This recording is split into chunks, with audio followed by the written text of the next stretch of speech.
you work on vehicles long enough, at some point you're going to take the doors off. And then you're going to have to contend with the infamous door spring. It's actually not hard to put back in if you've got the right tool. If you don't, it usually ends up on the floorboards or in a bucket or who knows where. But anyways, today we're going to put these in the right way. We'll show you how. Stay tuned.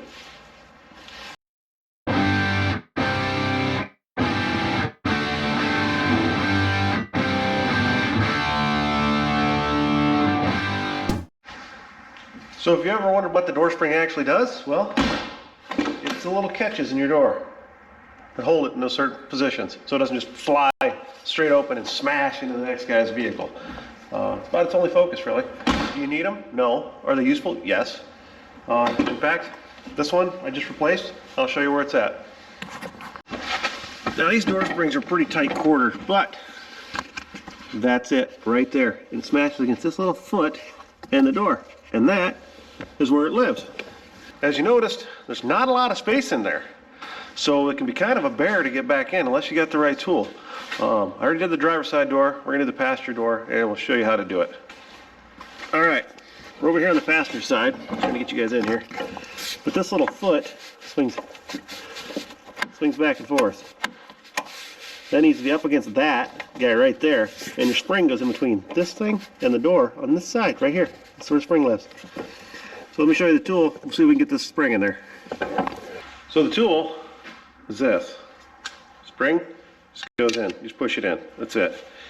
You don't want to go too far because the tool gets in the way of other stuff, and there's not a lot of space in that door jamb where we're headed. But you're going to take this guy, what I found is get yourself a happy little ratchet wrench so you can ratchet away on this beast. Otherwise, I don't know how you get in the door. It's impossible.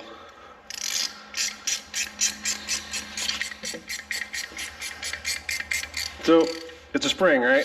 Yeah, make sure you look right into the death. No, don't. Keep pulling it away from you while you're doing it. But this is pretty much all it is. Stupid tool. You can actually buy these on Amazon for, I think I paid $9 for this. I think the spring cost me more than the tool. But this being it's a new spring, you really have to compress the daylights out of this thing. Trying to get down in there.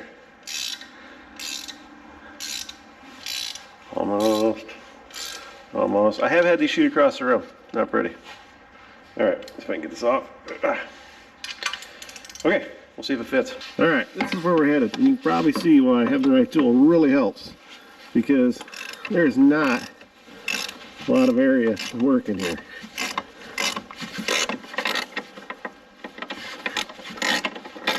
Okay, get the tension off of that. I like to use a screwdriver or something to help assist it out. This other one, the door spring's almost in. Gotta tap it in place. Get a screwdriver.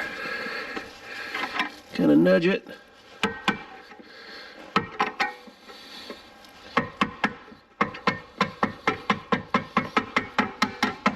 And we're in. Now for the test.